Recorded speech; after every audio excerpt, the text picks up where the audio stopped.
Hi, Panthers. It's Miss Wicks. I miss you guys.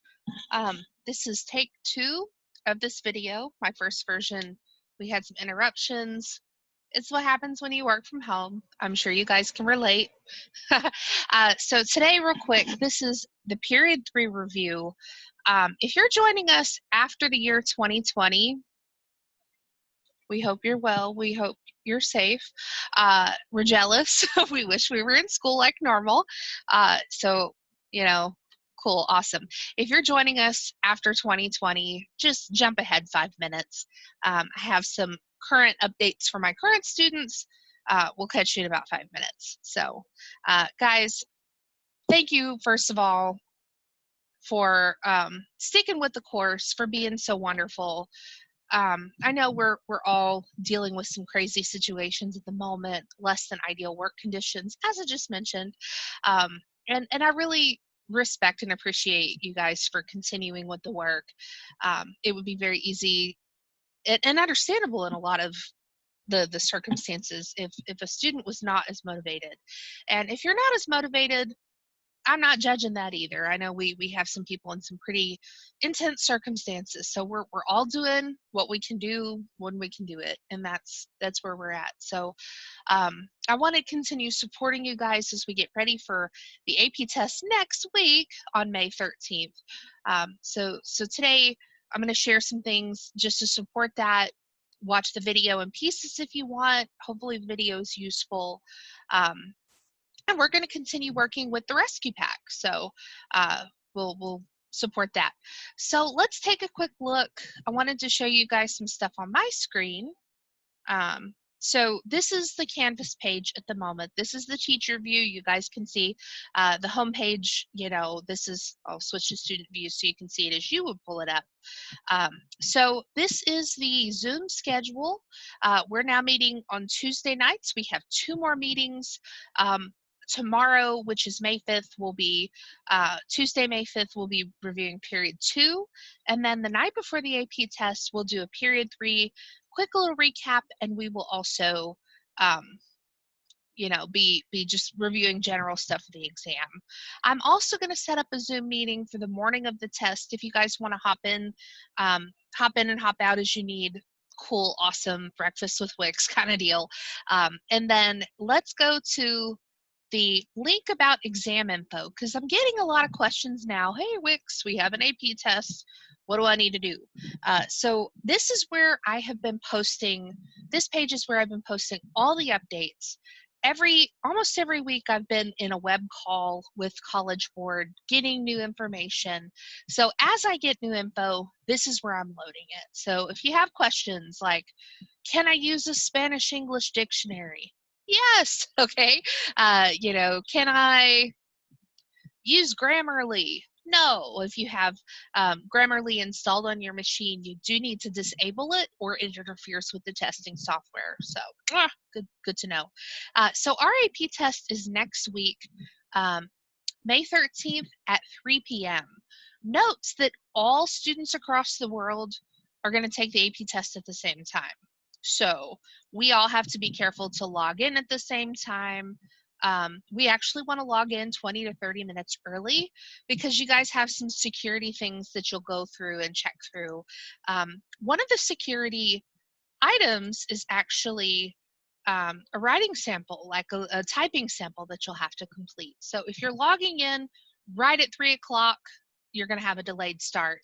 And it's not 30 minutes from it's not a 45-minute test from whenever you get in, like the clock stops at 3:45, even if you logged in late. So please give yourself some time to get through those windows. In your announcements this week, I will also post a demo website.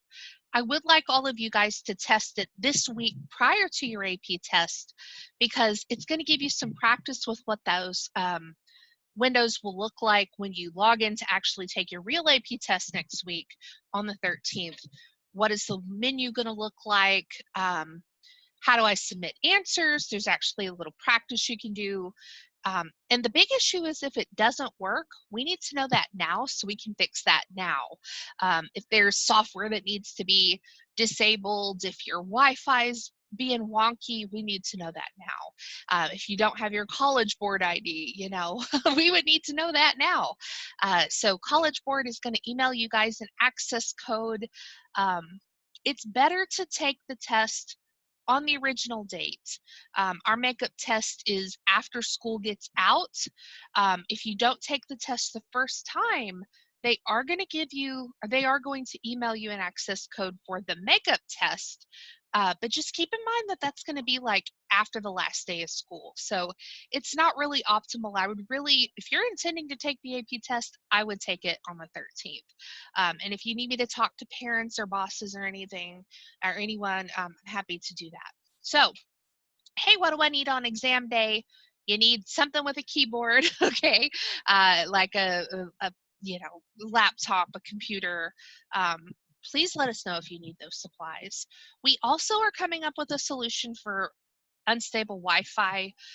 So I'll get with you guys this week. Please let me know if the Wi-Fi at your house drops out. If you frequently have interruptions to your work because your Wi-Fi is spotty, I don't want you to take an AP test. In that situation, we want to come up with a solution for you. So I'm not saying skip the AP test, but we can work together to figure out what to do with that. You can use your notes and your rescue pack.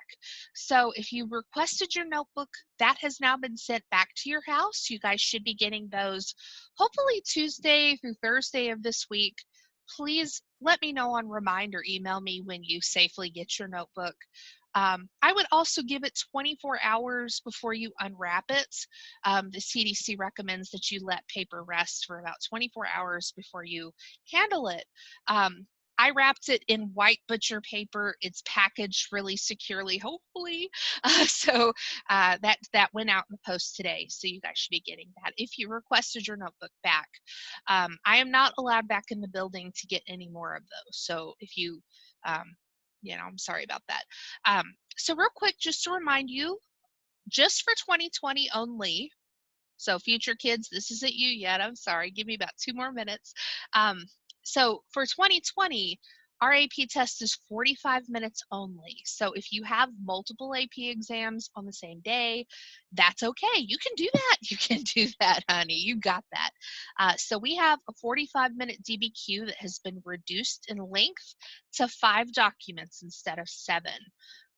There is a new rubric that is awarding you points, basically like building in some extra credit into the rubric. So I, of course, will urge you guys to do the practice DBQ I post this week. I will have that up by Tuesday. You know, it's worth bonus points, so it's a good idea to do it. But I will score that quickly and get that back to you if you're interested in getting a little practice, because it has been a little while since we've written a full-length DBQ. And I have a little video too if you want to know more about the rubric. On this info page, you know, this is the video I made with my friends from the reading where you can hear us discuss the rubric if you want to know, like, how would I get this point for this thing? Okay, so again, you know, just looking at resources here. One more thing before we start the review, I'm gonna plug, because it's a useful resource. College Board has these wonderful videos with Katie Lancey and Todd Beach, who are my buddies from the AP Reading. I know you've heard me mention them before, but they are really, really good. Here is the schedule of what has been posted to this point. So again, if we went further back in April, they have videos on the Renaissance. So if you had a trouble spot in your rescue pack, look for a video, and these have been archived on YouTube. Like, you can pull up College Board on YouTube and find it, or you can email me and I'll send you the link. I'll be happy to do that. But they also note on Fridays they have DBQ practice. So if you're wanting extra practice other than what I give you, they present the DBQ on Friday, and then they give students feedback on that same DBQ the following Monday. So if I decide to write practice DBQ number 3 just for funsies, or for prep, because you're awesome, then I could pull up the next video, like the Concert of Europe video, and then watch for the first 10 minutes and get the feedback for that. So that may be a really good option for those of you who want that extra practice. If you're feeling some type of way, like about preparation, we'll have a practice DBQ this week, but if you want more, it's out there. So keep in mind, you know, these videos are good. Most of the videos are 30 to 40 minutes. So I'm not telling you to watch every single one of them, but kind of pick and choose the ones you think are most useful to you. You know, if you really struggled with the Congress of Vienna, for example, hit that video, okay? The other thing I wanted to just show you and throw out there, for our seniors, to celebrate our seniors, since we've missed so many special moments with you guys, the faculty filmed ourselves singing Africa, which is the senior song this year in celebration of the senior class. So if you want to see Miss Wicks sing badly, check out the YouTube link. You know, I discovered pretty quickly while filming that God meant for me to be a band kid and not a choir kid. Mad respect from our choir people out there, because I can't do it. But yay, thanks to the magic of the mixing and the auto-tune, it sounds pretty good. So if you want to laugh at your teacher singing, you know, we worked hard. Okay, so check that out. It was fun. You know, I'm glad I participated. All right. All right, so let's take a peek at, we're going to go to period 3. If you guys have your rescue pack, yay, rescue pack, we're almost done with it, thank goodness, right? I'm just going to say I really appreciate those of you who stayed with the rescue pack, who've been consistently working through that. You know, and I've heard from people like working at their own pace. The rescue pack you can use on the AP test for 2020 only. But again, you know, it's going to be useful. And note that during the AP test, even though for 2020 only we can use our notes, if you're relying on notes overly, you're very likely not going to finish the DBQ. So what I like about the pack is it's portable, it's right at your fingertips. Oh yeah, I remember that. Cool. Moving on. So I think it'll be useful to have handy and ready to go the day of the test. And before we start the period 3 review, I just want to really, again, thank you for those of you guys who've been working through it, who've trusted the process. Really, you know, you guys are going to get the reward. So we're going to see good return on your investment, okay? All right, so let's move into the period 3 review. So I'm going to skip over here to what I normally prepare for the AP Prep Conference. So even though that event was canceled this year, we're still getting the good stuff in some form or fashion. How about that? So let me move to period 3. Period 3 is our chunk of time from, 1815 to 1900. So in your rescue pack, this is actually the shortest section of your rescue pack, because it goes from pages 13, where you see those Age of Isms in that chart there with the little dude at the top, and then it goes over to page 15, where you've got the communism conversation, and then that little symbol of communism, that hammer and sickle down at the bottom. The following pages are also part of period 3, but it's that beautiful era, new imperialism, Belle Epoque stuff that we talked about in class. So the page with the Eiffel Tower, baby, we already filled that out in class before spring break. The page with Emmeline Pankhurst and my Pankhurst ladies, that was already filled out before spring break. So yay, past you. You already did some of this work, and future you is really excited about that. So we're going to go through this here real quick. And I'll try to keep the video a little shorter than normal. You know, again, I'm cognizant of your time. Okay. All right. So let's do some screen share. Rock this out real quick. So period 3 is the last period in the AP test. for this year, for 2020 only. So again, you know, anything after 1900, we're not going to need to cover for this AP test, but keep in mind that College Board still wants you to be aware of the World Wars and you know, the last part of the book. College Board would love for you to still cover it. Cool. So let's take a peek here. We're going to start my timer here just to keep me honest. Our story today starts with the Age of Isms and the Congress of Vienna. The Congress of Vienna was attempting to try to put Europe back together after Napoleon.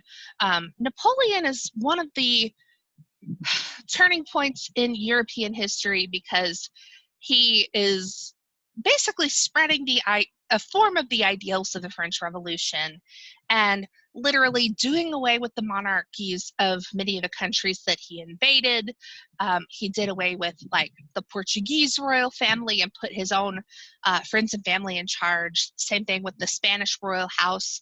So when the Congress of Vienna comes together in 1815, they have to figure out how to put Europe back together.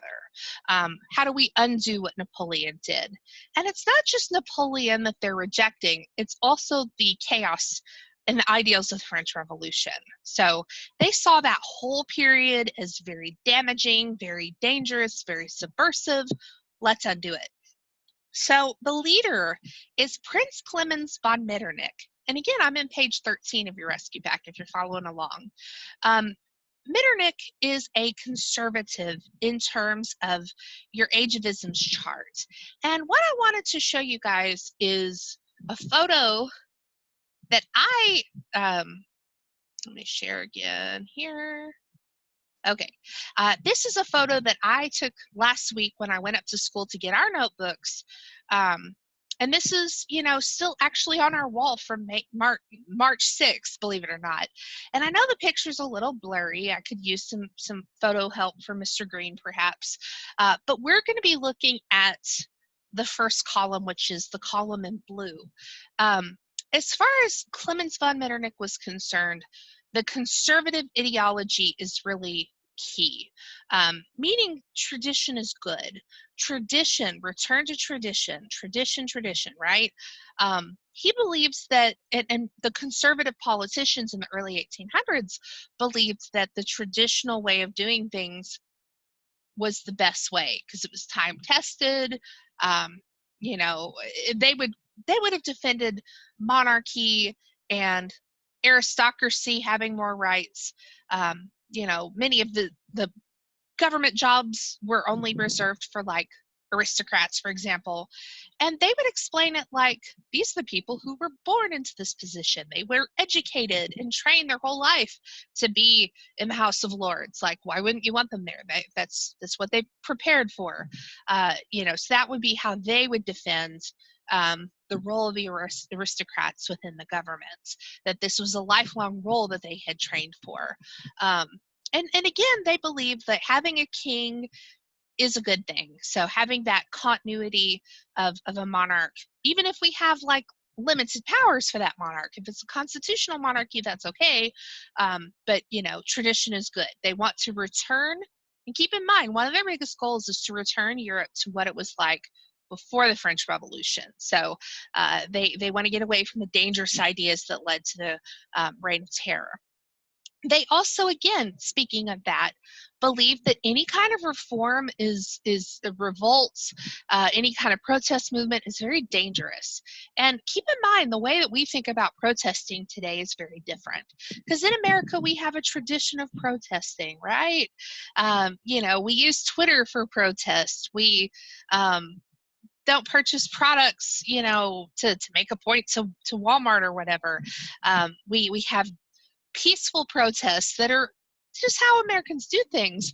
But these folks at the Congress of Vienna are, you know, their only awareness of what protesting is came from the French Revolution. And so they don't have a very high opinion of protesters because, you know, they're in their minds, protesters want heads on pikes.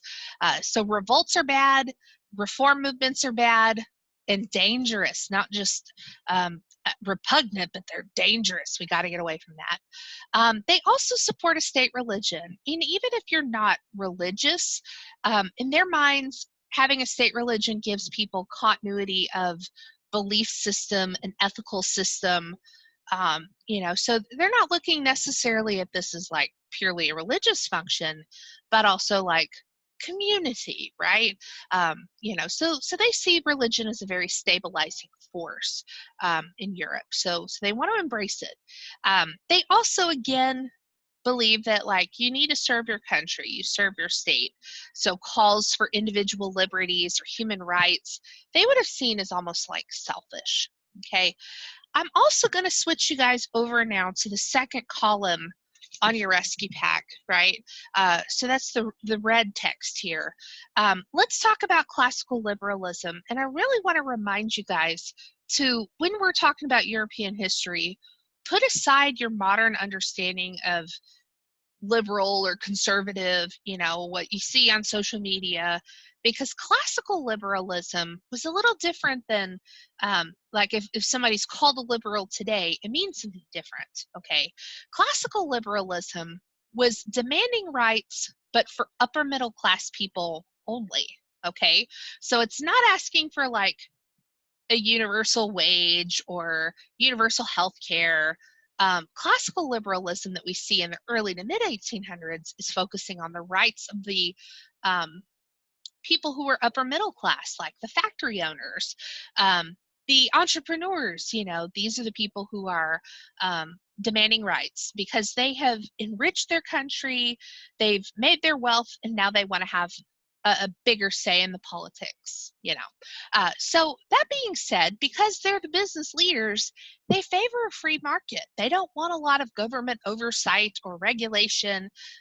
They don't want the government's hands in their pockets or burdensome taxation. Like, they're not interested in that. So that's again where there would be a bit of a departure from what we would think of as liberalism today.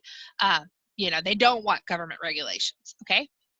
And again, liberalism in the 1800s, there's some things we see with like demands for equality before the law, like everyone should be treated the same way, treated respectfully by police and whatnot. Freedom of speech, freedom to petition, free press. People had seen what Napoleon had done with regards to like censorship, controlling the French press. Napoleon straight up said, "Hey, if we have freedom of the press, I would stay in power." I would be nervous about that. And so again, the key issue here, though, is that they're asking for rights, but especially for the upper middle class. They're not worried about the working class. They're not worried about suffrage for the factory workers. Later on, when we get to like the mid 1800s, that's where the Chartist movement is going to pick up. They want the right to vote. They want representation in parliament. And this is the working class, like factory worker class. Classical liberalism is not going to satisfy the demands that they have. So that's the big difference there. Classical liberalism is really looking to increase the rights of the upper middle class, males, but they're going to pull the ladder up once they've climbed. Once they get on the roof, they're going to pull up the ladder so nobody else can get on the roof either. Okay. We are going to go back to my PowerPoint here. Here we go. All right, so I messed up screen share the first time I filmed this, so I'm not trying to do that here. All right, so Congress of Vienna we talked about. So the third column in your Age of Isms chart, briefly, the Romantics. The yay column would be what they support. The nay column would be stuff that they are worried about or suspicious of. The Romantics, I always kind of nickname them the hippies of the 1800s because they love nature. They respect nature. They love living in the country. They love lake houses. They love to swim. They really want to be in nature. They want to party. They want to have a good time. They love going on vacation. They love parties. They're not necessarily all about materialism. Now, they thought that if you have too much stuff, it's going to prevent you from traveling and following your heart, and that stuff would become burdensome. So, material possessions, they're not so into it.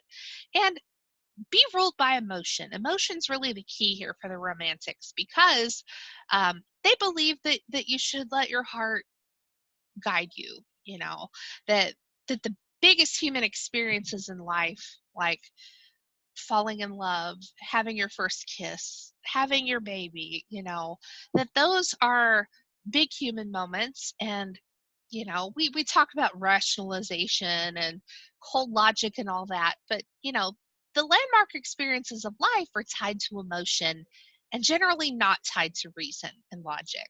So if we look at the nay column, reason and logic, I've got logic in print, like the quotations near it. They're skeptical of people like rationalizing out of a good time. If like their critique of the Enlightenment would be that the Enlightenment was too cold and clinical. That it's not human. Like, we're humans, we're messy, we're animals. Like, kiss the girl, eat the cake, like just have some fun. And so they would have said that the Enlightenment philosophers were pretty stodgy and not fun. Okay. They also are critical of the Industrial Revolution because in their minds, it reduces many workers to just part of the machine. Instead of doing work that feeds your soul and brings you joy, that the Industrial Revolution is changing up the economy. So most people are going to feel like they're part of a machine. They're doing boring work. They're doing soul-sucking work. So they're critical of that, and also they're critical of the pollution of the Industrial Revolution. So this is actually going to be where we start seeing some little conversation about taking care of our environments. They're not going to use the words recycling yet. We're not to the Green Revolution quite yet that Ms. Solberg talks about in AP World, but there is some conversation about, the environment's dirty. Like, factories are dumping their trash in the river, and we're not okay with that. The Romantics particularly hated trains because the train tracks were making the countryside look ugly, and it was unnatural. It ruined the view. Okay, so skipping ahead, I also just wanted to mention that last column here, which is nationalism. I'll get my hand sanitizer. Nationalism is the idea that your group of people is unique and different, and you need to have your own state or your own country. So our people are unified by a culture, a language, a value system, and we're unique and different from maybe who we're attached to, so we want to break away and do our own thing. We want to have autonomy. We want to have self-rule. And nationalism is going to be a huge word for the 1800s. Nationalism is a byproduct of Napoleon. All of the countries that Napoleon invades become very nationalistic afterwards. They're proud of their country. They want to build up their defenses to protect themselves. And that's a natural, understandable response. But also countries that, like Italy and Germany will begin a conversation like, hey guys, I know we're all unified or independent city-states and principalities, but if we unified, we could defend ourselves better and prevent the next Napoleon. And so nationalism will become a huge force in the 1800s. Within Austria-Hungary, there are a lot of issues because the Habsburg rulers ruled over such a diverse group of people. There are different religious groups, there's different ethnic groups, different languages, different traditions, and many of those people want to break away and have their own country. They don't identify with the Habsburgs. They don't feel part of Austria. And that's going to be one of the issues that leads us to World War I. Okay, so where do we see those nationalist movements? Germany, Italy with the unifications, Austria-Hungary as well. Okay, so moving on.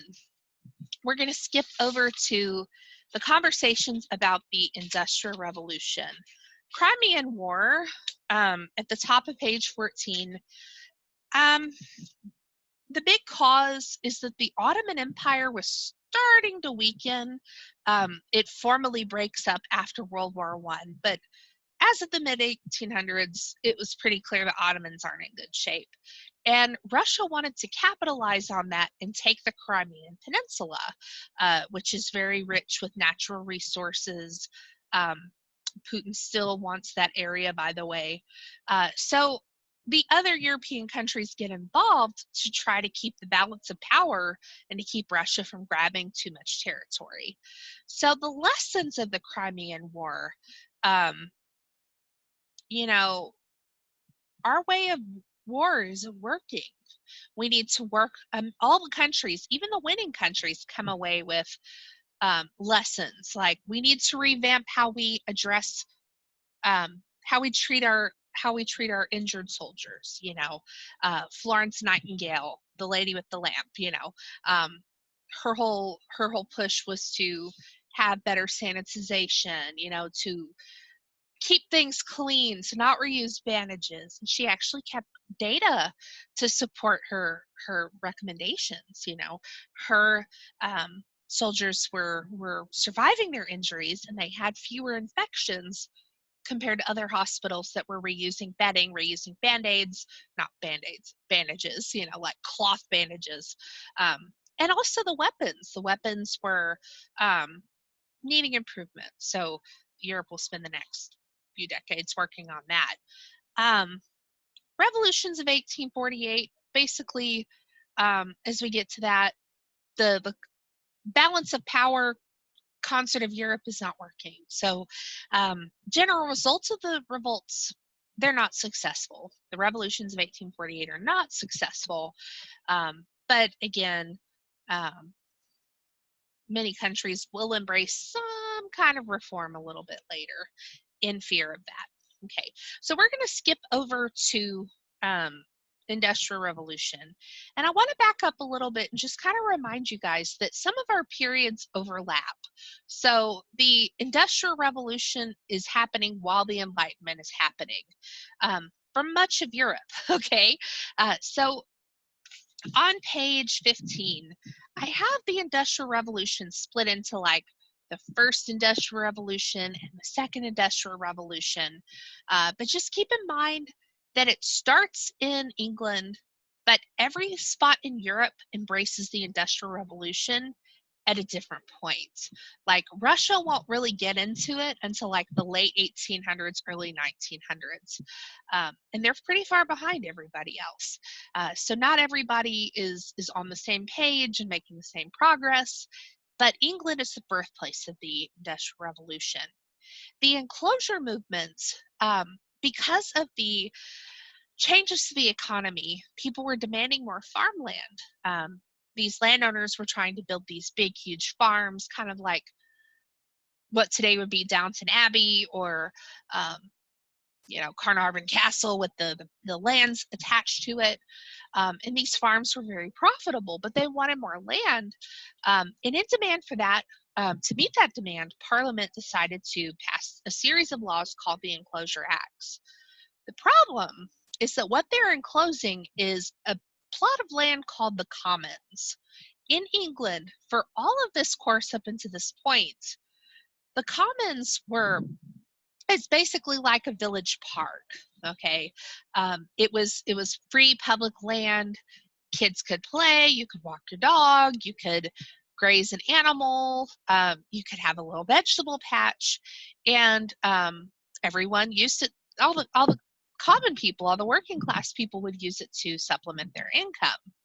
The problem, though, is that with the Enclosure Acts, that buffer that helps supplement your income that you relied upon during a bad harvest, that's now gone.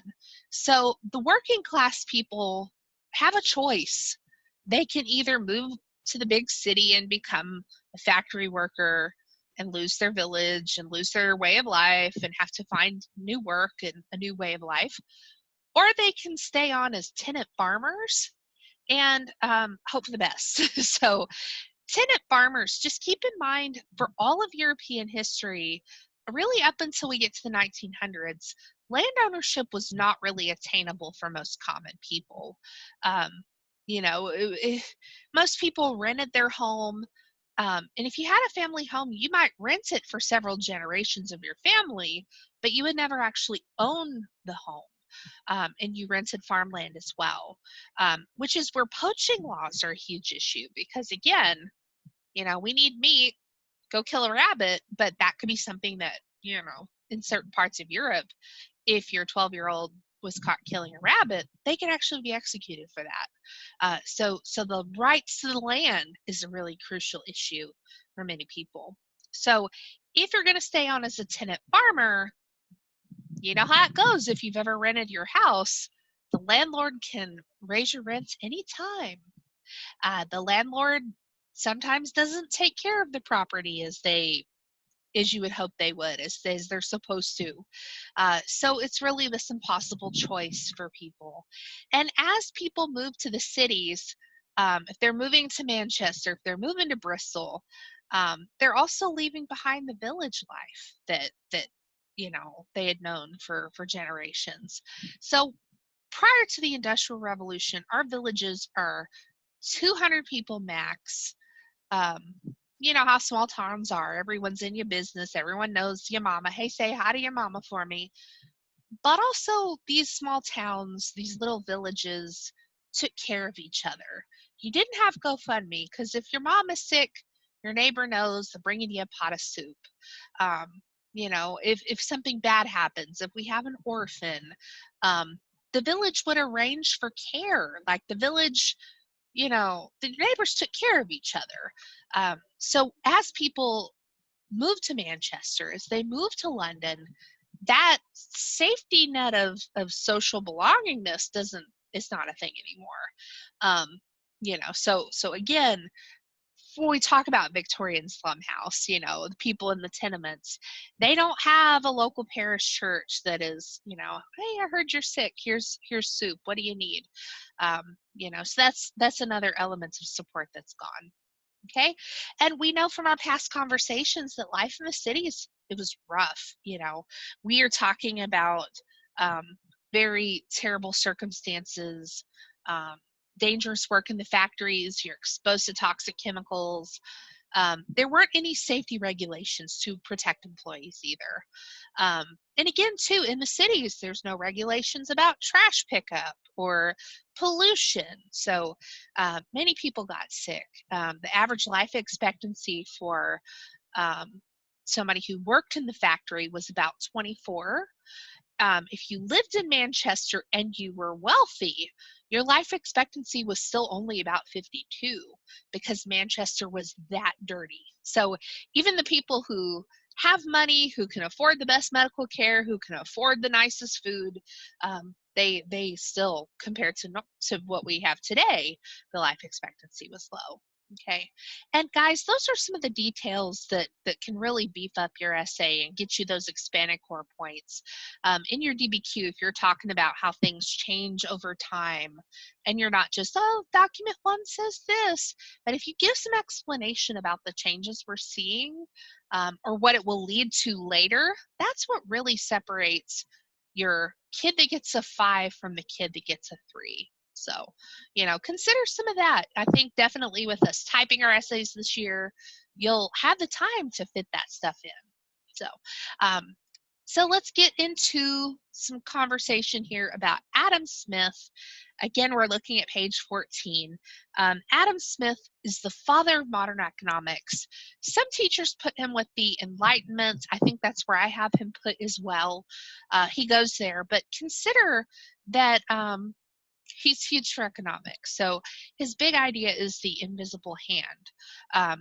Basically, the idea is that an invisible, the invisible force of the market is going to regulate the market, that you don't need some government politician making regulations for you, that you can, the market will correct itself. So if you're making a dumb product, the market is going to correct you and you're not going to sell your product anymore. And the market, I mean, look, even with the COVID pandemic, how quickly did you start seeing people making and selling masks? Within a couple of weeks of the need being identified, everyone has cute masks now. So the market will adjust to conditions pretty quickly, you know. Um, and so you don't necessarily, according to Adam Smith, you don't necessarily need a regulation. The market will handle it. So, and in some cases, the government, if they step in, they may have unintended consequences. The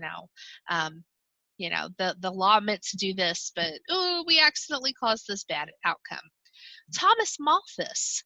Ooh, this is where we get into some Thanos here real quick, if you're a Marvel fan like I am. Malthus believed, and it's sad because Malthus is a preacher. He actually is very hopeful about humanity. He's kind of like Wicks. I believe in the best in people. I'm hopeful about people's human nature. I want to believe in the best in people.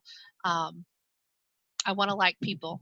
But as he researched history, as he just in his own, headcanon here, he came to some dark conclusions as he studied history and the patterns of the economy and so forth.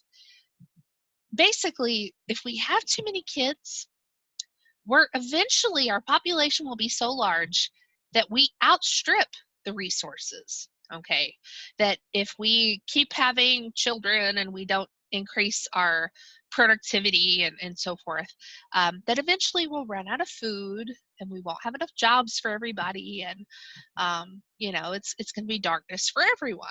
So what Malthus says, when we reach that point of crisis, according to Malthus, one of two things or both will happen.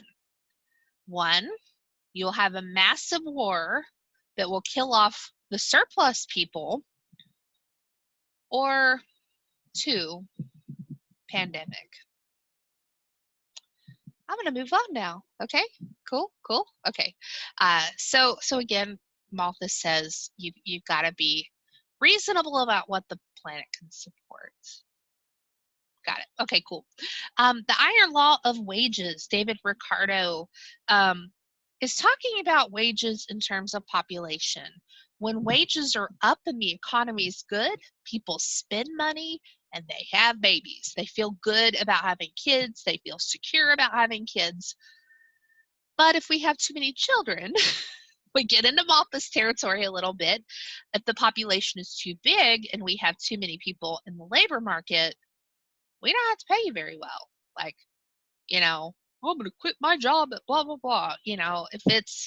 If your company's hiring at 3:00 every Tuesday, that's an indicator that they have plenty of people who are willing to step in and do your job.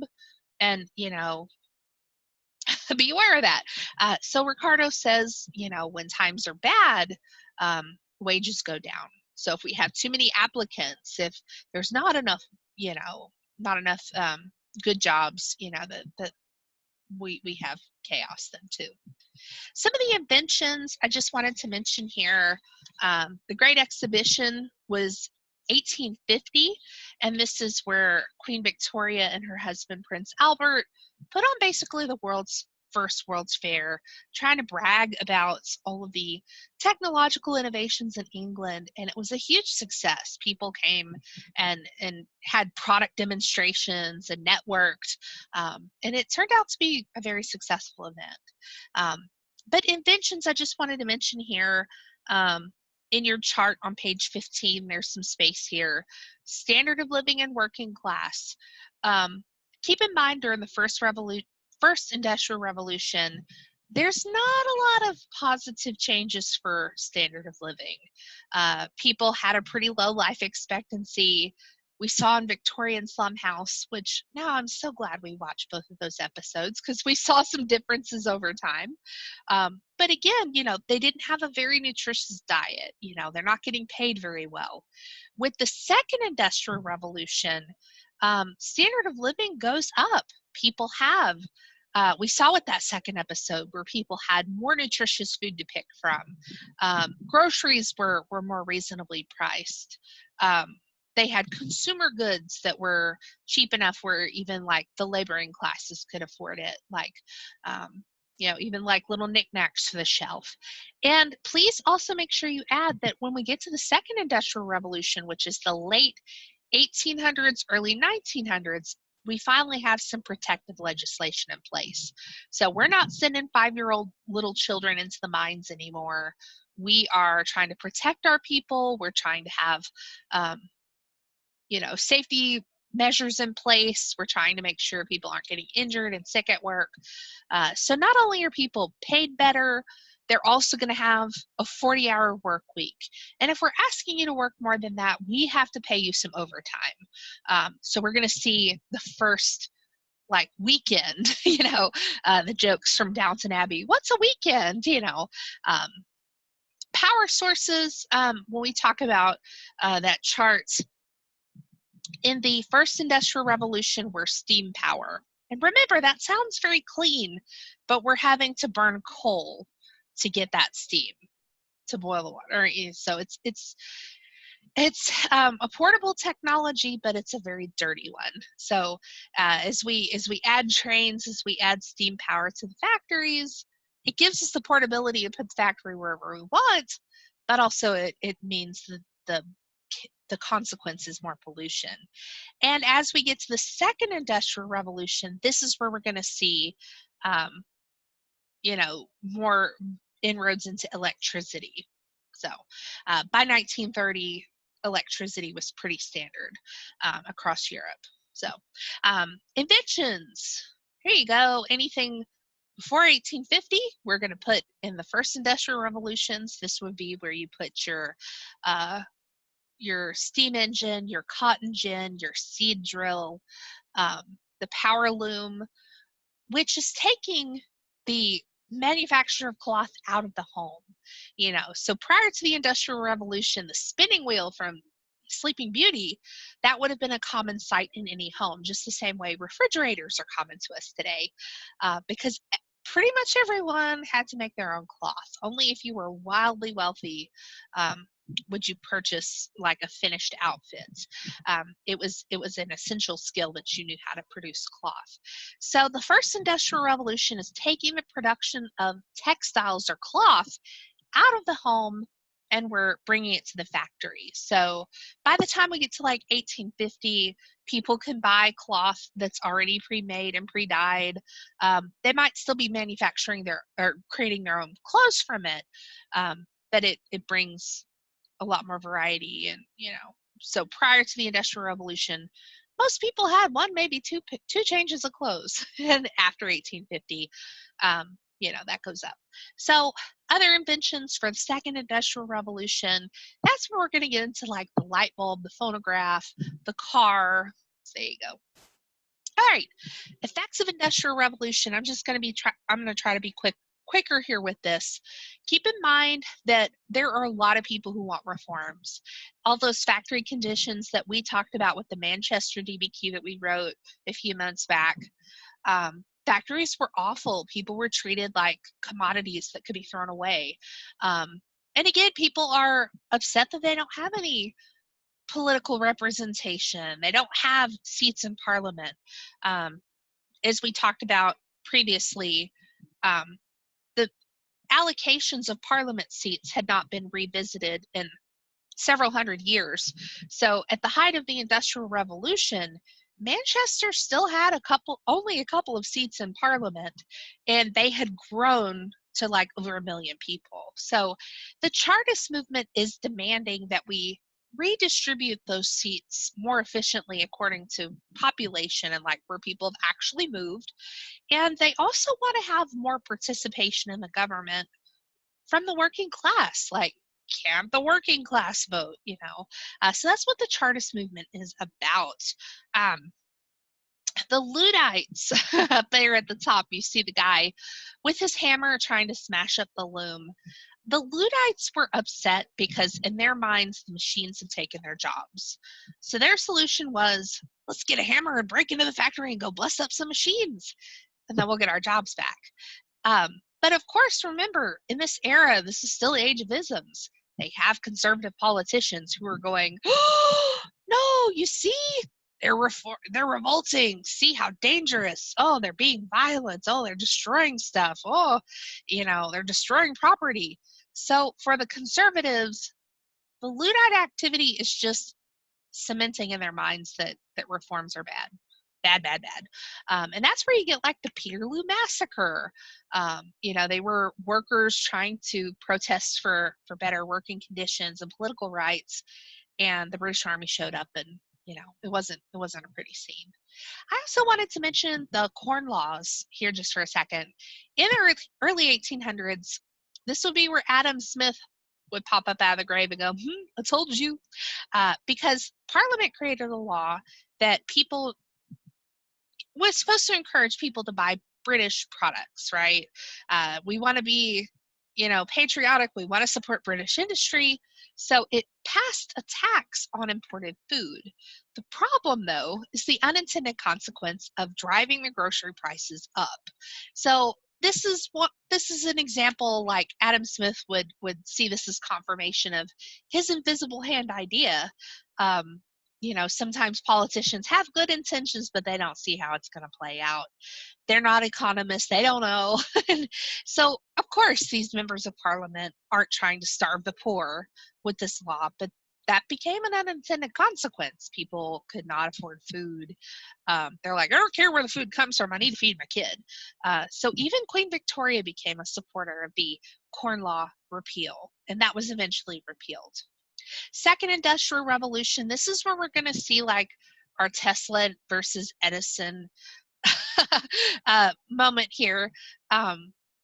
This is also where we're going to see scientists deliberately working with corporations. So you see the establishment of corporate labs. Scientists aren't working on their own anymore. They have sponsorship. They're producing products for their company. And this is where you get like people like Thomas Edison. Thomas Edison is given credit for all of the inventions that came out of his company and Menlo Park, but he did not personally sit down and create all those prototypes. His employees did.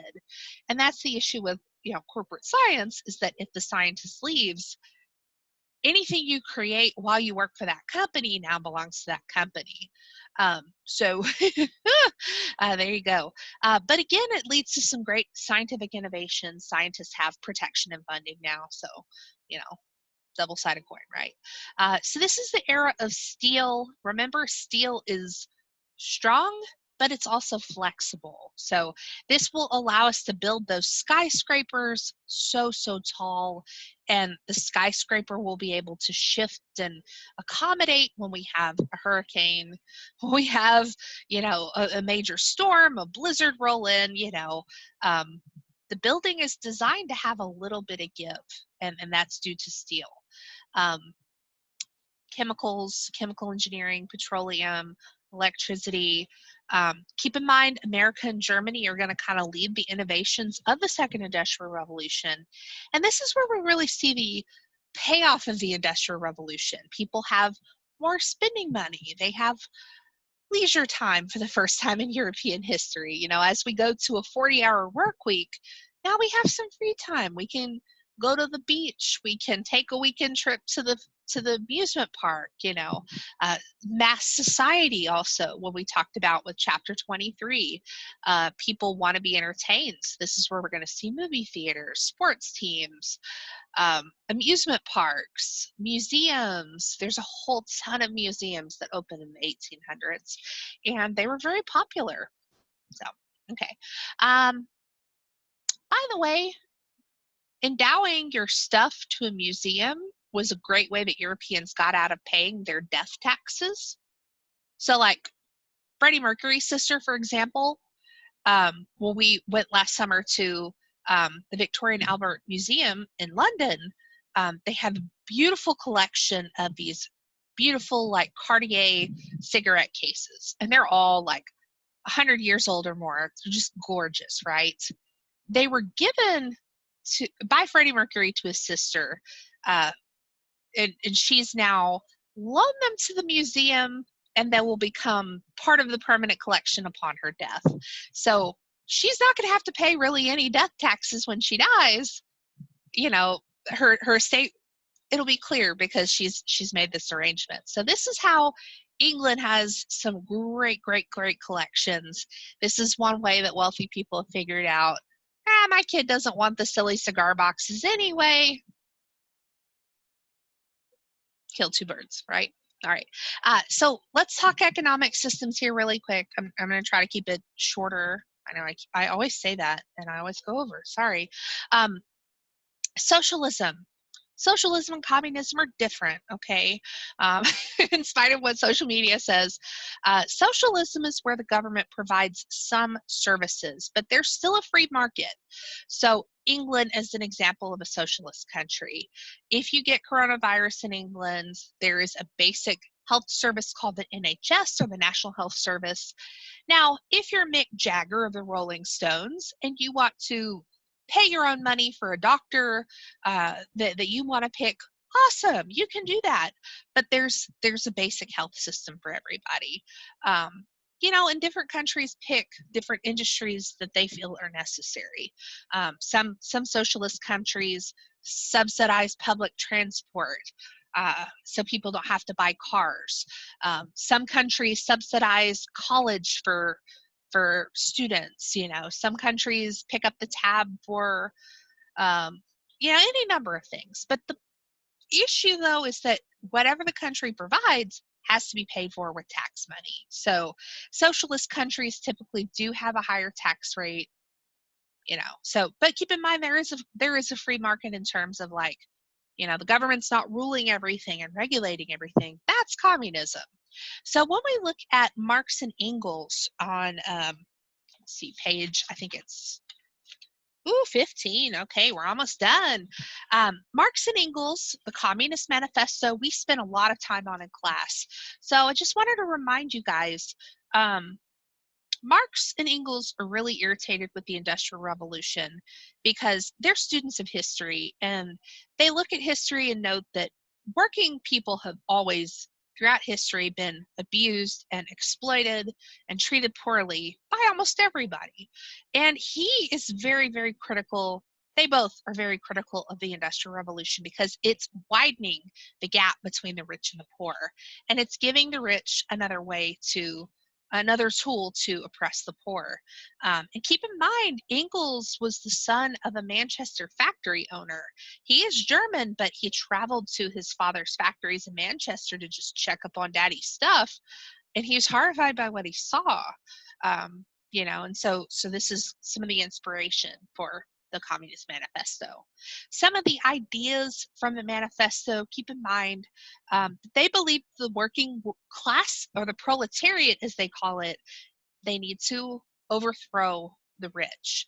That, there's no nice rich person according to Marx, or nice aristocrat, or sweet little Romanov girl.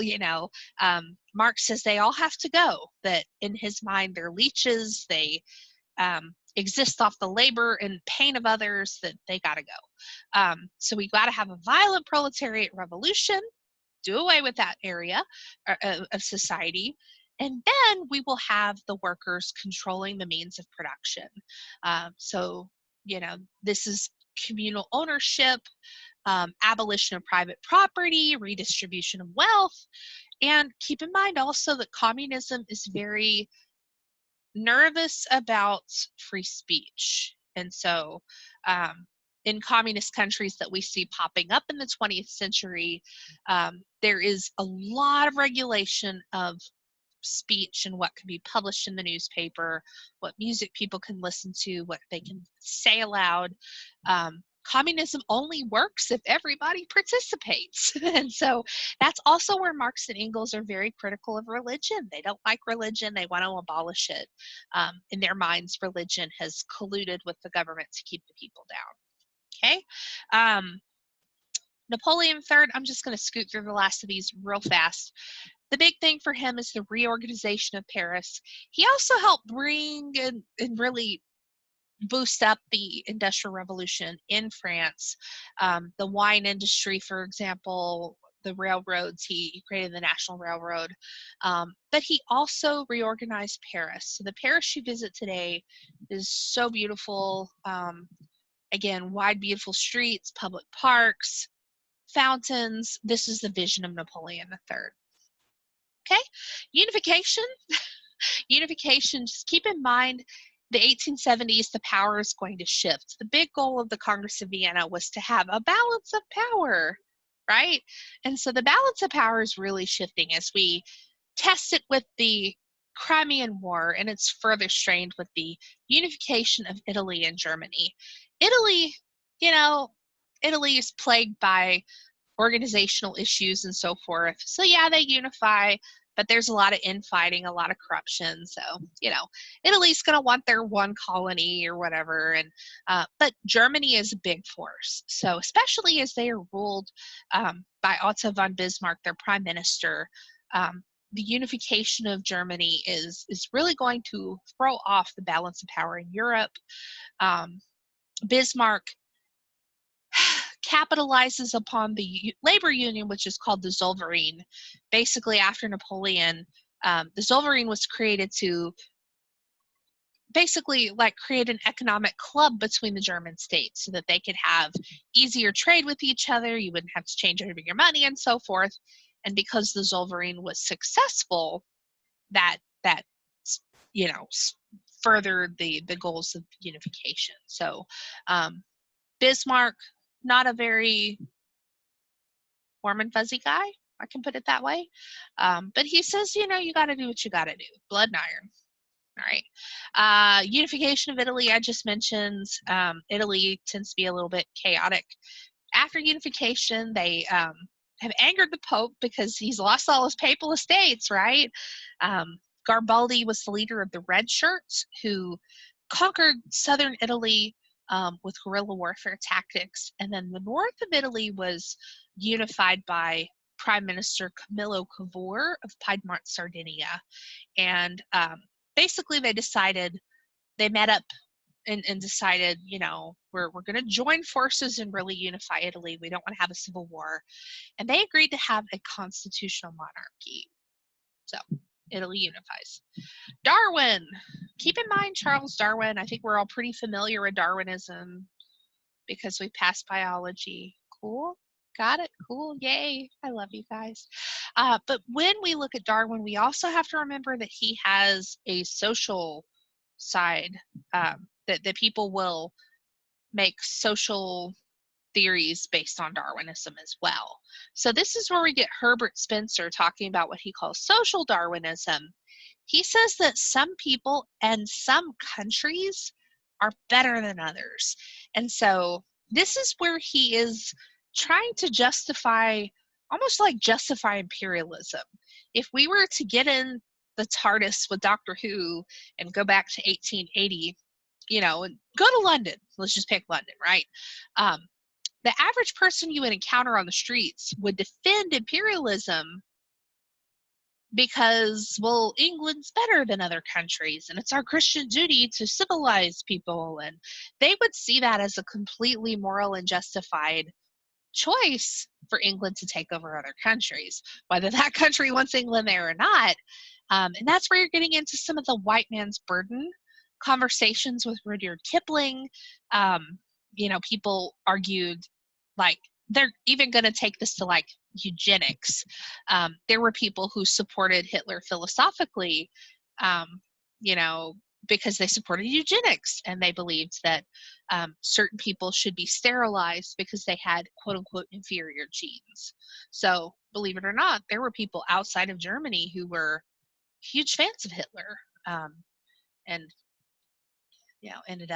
it ended up being very awkward for them, as I'm sure you'd understand. Almost done. I just got to mention my girl, Queen Victoria. It's a perfect time to watch some Queen Victoria movies for some movie critiques. There's videos, there's movies, there's shows, there's all kinds of great stuff out there.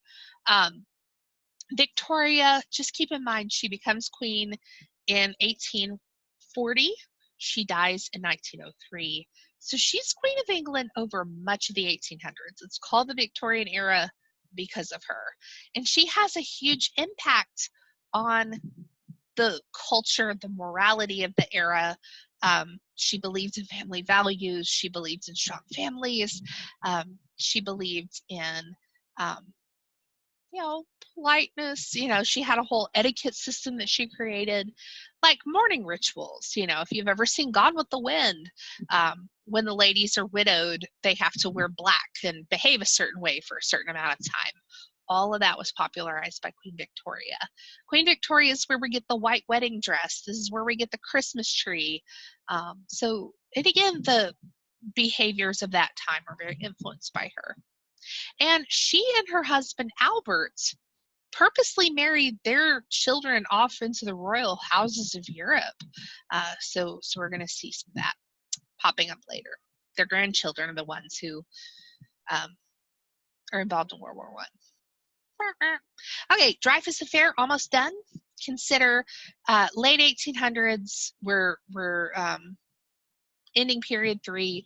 The Dreyfus Affair, what we had was a French military officer by the name of Dreyfus who had been accused of espionage. It was unfair accusation. He was later exonerated and the French government apologized. But during his trial, there were so many people posting and saying horrible things about Jewish people. Dreyfus was Jewish.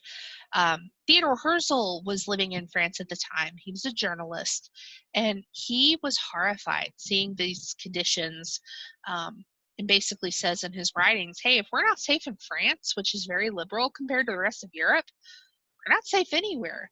And this is why when the pogroms are happening in Europe, in Russia, so Dreyfus is looking around going, hey, things are looking pretty dark for us. Why don't we talk about Zionism? And Zionism is the idea that there should be a Jewish homeland or a Jewish state. We have in European history so many examples of Jewish people being kicked out, being, removed from a country, kicked out. Herzl says, you know what? There needs to be a homeland. There needs to be a safe place. And this really picks up steam after World War II. So after the Holocaust, many people said, oh yeah, Herzl had a point. There's definitely, there's something here. And so we see the creation of the State of Israel in 1947. All right, abolition of serfdom, Russia in the 1800s, just consider, Russia is still trying to be Russia. They're not really quick to reform. They don't get rid of feudalism until 1861, but the law was created in such a way that people still had limits on their freedom. And so it's not, hey, you're free, good luck, guys. Like, there's some strings attached.